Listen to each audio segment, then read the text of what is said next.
Hello guys, कैसे हो आप लोग। मैं आरिश मलिक और आप देख रहे हैं आपका अपने यूट्यूब चैनल। आज हम बात करेंगे relation between standard Gibbs free energy and equilibrium के बीच में। इक्विलिब्रियम का और स्टैंडर्ड गिब्स फ्री एनर्जी का क्या रिलेशन होता है, तो आज हमें पढ़ना है। देखते हैं इसको गौर से, देखिए बहुत ईजी है। तो होगा अपना रिलेशन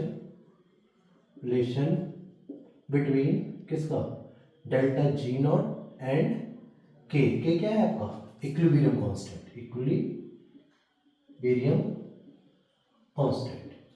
ठीक है बेटा, के इक्विलिब्रियम कांस्टेंट के बीच में रिलेशन बनाना है।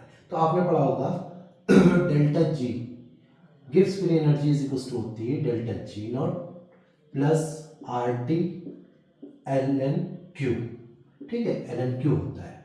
क्यू क्या होता है, रिएक्शन कोएफिशिएंट होता है। कोई रिएक्शन से, मान लीजिए कोई रिएक्शन से हमारे पास N1A plus N2B give N3C plus N4D। ये कोई रिएक्शन है। ठीक है, तो क्वेश्चन क्या लिखते हैं, क्यू। क्वेश्चन जो होता है हम क्यू लिखते हैं।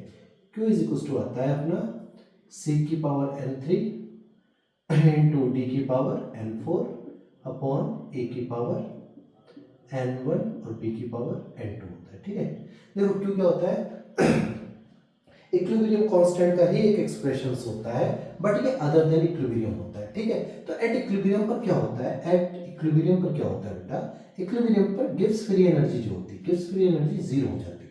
क्या होता है, कभी भी कोई भी चीज इक्विलिब्रियम पर है, अगर इक्विलिब्रियम पे है तो गिब्स फ्री एनर्जी क्या हो जाएगी बेटा, जीरो हो जाएगी। समझ आया। और ये जो रिएक्शन क्वेश्चन है, रिएक्शन क्वेश्चन जो होता है वो के बराबर हो जाता है।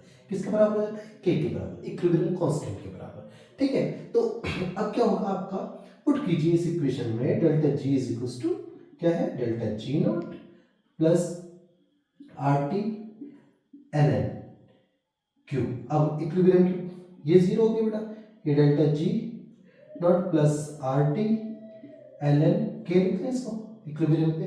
ठीक है, ये जीरो हो जाएगा, ये क्यू के बराबर।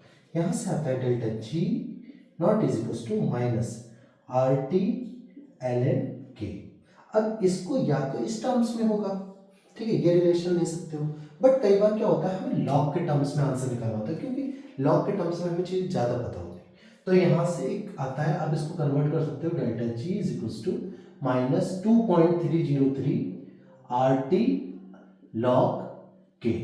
ठीक है बेटा, ये तो रिलेशन हो गया। अब दूसरी चीज और क्या होती है बेटा, देखो यहां पर क्या होता है, इसका बेस होता है 10, तो हम इसे k का टर्म्स निकालते हैं, इक्विलिब्रियम कांस्टेंट निकालना है, ये रिलेशन हो गया। बट आपने क्या करना है, एक रिलेशन निकालना है। देखो कैसे निकालते हैं, जैसे हमारा आ जाएगा log k base 10 is equal to हो जाएगा डेल्टा g अपॉन में ये वाला पूरा टर्म डिवाइड हो जाएगा, तो माइनस 2.303 आर टी कितना आ गया, डेल्टा जी नॉट होगा, ये नॉट होगा जी नॉट। ठीक है, यहाँ पर भी जी नॉट लिखा हुआ है। ठीक है, delta G not upon 2.303 R T. अब इसको लिख सकते हैं k इज इक्वल टू 10 की power minus delta G not upon 2.303 R T. तो इस तरीके से हम गिब्स फ्री एनर्जी और इक्विलिब्रियम कांस्टेंट में रिलेशन निकालते हैं। समझ आए। और यहां से एक रिलेशन और भी बनता है, जिसमें आपको पता होगा इलेक्ट्रोकेमिस्ट्री में। इलेक्ट्रोकेमिस्ट्री में कैसे आता है, इलेक्ट्रोकेमिस्ट्री में बेटा, इलेक्ट्रोकेमिस्ट्री में क्या होता है, एक रिलेशन और तुम्हें मिलेगा, डेल्टा जी नॉट जो होता है वो किसके बराबर होता है, minus N F E nought cell के बराबर होता है। किसके बराबर होता है, इसके बराबर होता है। तो इसको कैसे लिखते हैं, देखो बेटा, अब k की जगह आप लिख सकते हो k इज इक्वल टू 10 की power minus into minus N F E nought cell upon 2.303 R T. ठीक है, ये माइनस माइनस प्लस हो जाएगा और ये आ जाएगा k इज इक्वल टू 10 की power N F E nought cell upon 2.303। तो यहां से आप, अगर आपको ई नॉट सेल दे रखा है तो आप ये रिलेशन भी निकाल सकते हो इस तरीके से भी, या तो आप ये वाला निकालेंगे, इधर पूछा होगा, या फिर इस तरीके से निकालेंगे। ठीक है, ये तो कई बार इवन क्वेश्चन पूछा भी गया है, नीट के एग्जाम में भी डायरेक्ट के नाम में फॉर्मूला भी पूछा गया था, तो आप इस तरीके से निकाल सकते हो। और इलेक्ट्रोकेमिस्ट्री में अगर आपने यूज करना है तो डेल्टा जी नॉट होता है minus N F E nought cell.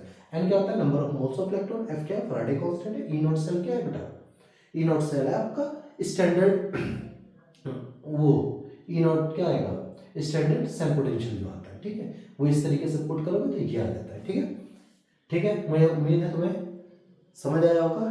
Bye.